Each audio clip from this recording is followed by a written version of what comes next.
Welcome to this session. Dear students, we are passing a very tough time because of corona pandemic.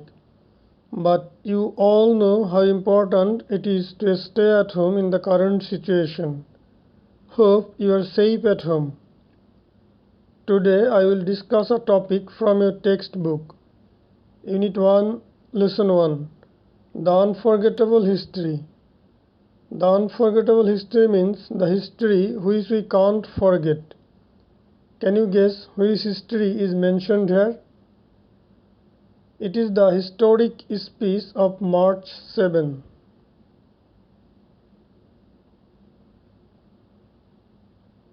Probably you have heard the speech in Bangla on radio or television. The speech was delivered on 7 March 1971 at Racecourse Maidan in front of over 2 million people. Racecourse Maidan is currently known as Sohrawardi Uddan. The speech started at 2:45 p.m. and the duration was about 18 minutes. Bangabandhu Sheikh Mujibur Rahman started the speech addressing the people as his brothers. This shows how much he loved the people.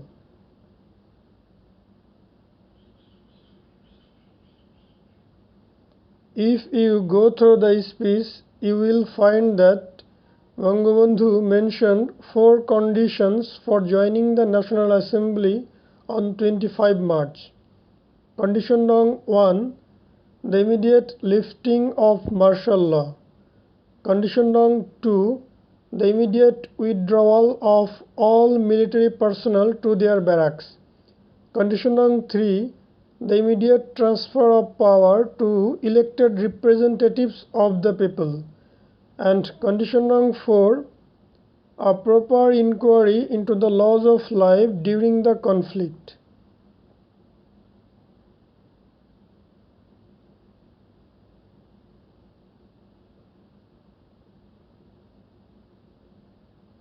Unless the conditions are confirmed, several directives are given for civil disobedience movement, instructing people should not pay taxes.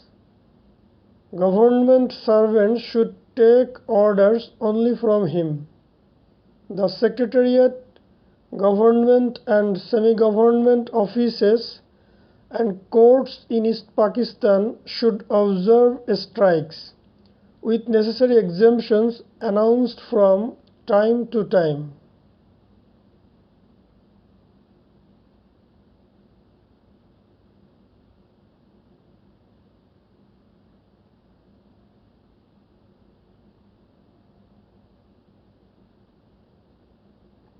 Only local and inter-district telephone lines should function. Railways and ports could continue to function, but their workers should not cooperate if they were used to repress the people of East Pakistan.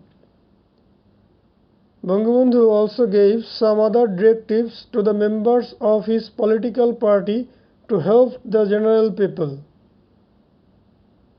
Towards the end of the speech, Bangabandhu asked the people to be prepared to act with whatever they had in their possessions. He reminded the people that since they had already shed blood, they would have to shed a lot more of it. And by the grace of God, however, they would be able to liberate their land. The speech concluded with, "The struggle this time is a struggle for freedom. The struggle this time is a struggle for emancipation. Joy Bangla." Actually, it was a de facto declaration of Bangladesh's independence. People got inspired from the speech and took part in the liberation war. Okay, dear students, that's all for today. Go through the speech and ask question in the comment section if you have any. Keep studying and stay home, stay safe.